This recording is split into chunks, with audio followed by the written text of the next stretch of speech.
today's video is another concern video po. Ang sabi niya is, paano po?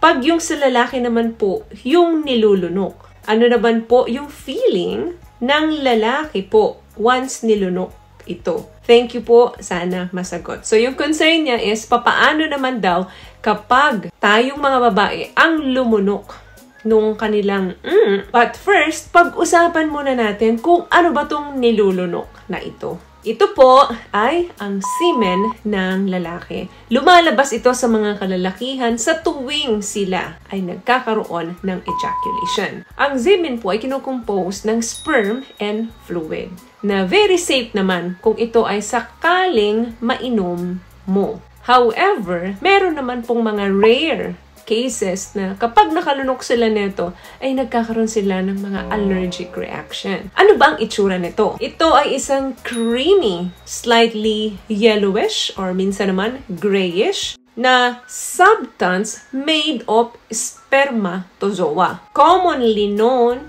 as sperm and fluids, called seminal plasma.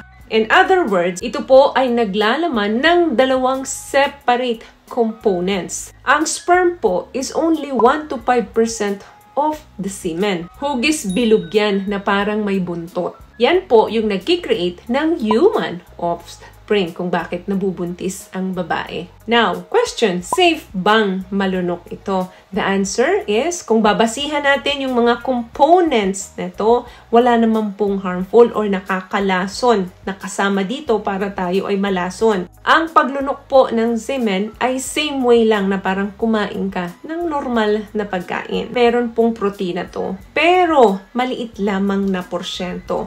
Now, kung gusto mong ma-meet yung pangangailangan ng katawan natin, masustain niya ito, kailangan uminom ka ng baso-baso or galon-galon na semen ng lalaki para ma-fill up ng katawan natin yung kinakailangan na protina natin. So, hindi po pwedeng sa isang inuman lang, sapat na. So, nasa yun na yan. Ikaw nang bahala kung aaraw-arawin mo ba. Make sure lang na malinis, safe, at walang sakit yung partner mo. Kasi once na meron yan, automatic po mahahawa ka. Ano ba ang mga nilalaman neto bukod sa may protina? Ito po ay naglalaman ng sugar, both fructose and glucose. Naglalaman din po ito ng sodium, zinc, chloride, calcium, lactic acid, magnesium, potassium, at marami pang iba.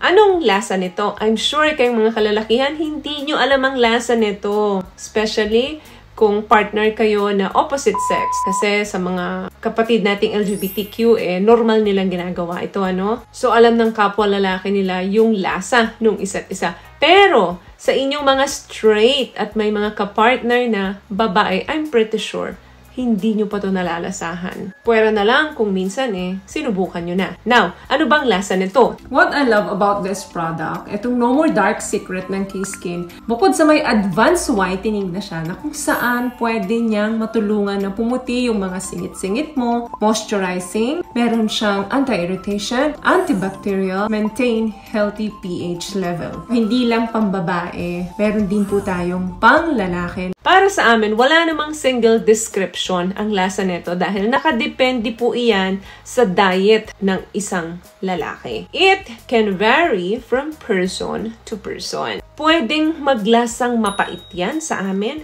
pwedeng lasang medyo maalat-alat, pwede rin man maglasang matamis-tamis. So, nakadepende yan sa lifestyle and hygiene ng isang lalaki. Nakadepende rin po yan kung ano yung kinain niya, kung ano yung nainom niya nung mga araw na yun. Now, ano naman yung amoy nito? Again, tulad ng lasa nito, didepende rin po ang amoy nito kung ano yung nakain mo, ano yung lifestyle mo, kung ano yung diet mo. But, in many situations, kadalasan po ang amoy nito ay amoy bleach or yung parang amoy Zonrox or other household cleaners. May kinalaman po yan doon sa nabanggit ko kanina kung ano yung mga ingredients ng semen. Medyo may konting amoy bleach talaga. Yan is in order to provide yung pH level ng lalaki. Kinakailangan po kasi ng sperm na dumami. Kasi kung hindi makakabuo ng baby. So yung pH level ng lalaki, kailangan talaga yan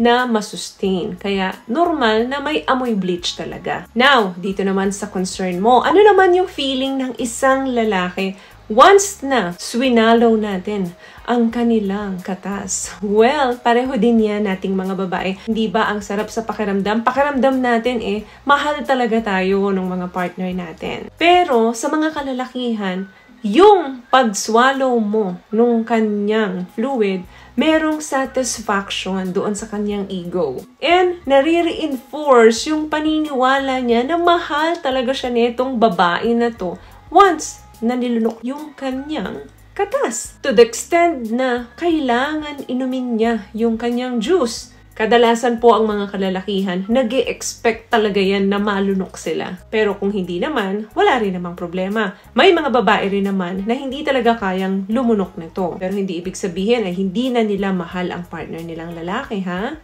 Possible kasi na meron silang trauma lang dito, kaya hindi talaga nila kayang gawin ito doon sa mga partner nila. Pwede mo naman iparamdam yung pagmamahal mo sa ibang pagkakataon. Hindi lang naman doon nababase ang pagmamahal. So, kung hindi ka komportable na lunukin ang kanyang juice, just say no. Karapatan mong humindi kung ayaw mo dahil yan ay katawan mo. Yan ay desisyon mo na dapat respetuhin ng partner mo. So, may nakuha ka bang tips sa mga napag-usapan natin ngayon? At kung nagustuhan mong ating video, please give it a thumbs up, comment down below, and also share this video na rin po sa mga kaibigan na sa tingin nyo matutulungan ng video natin.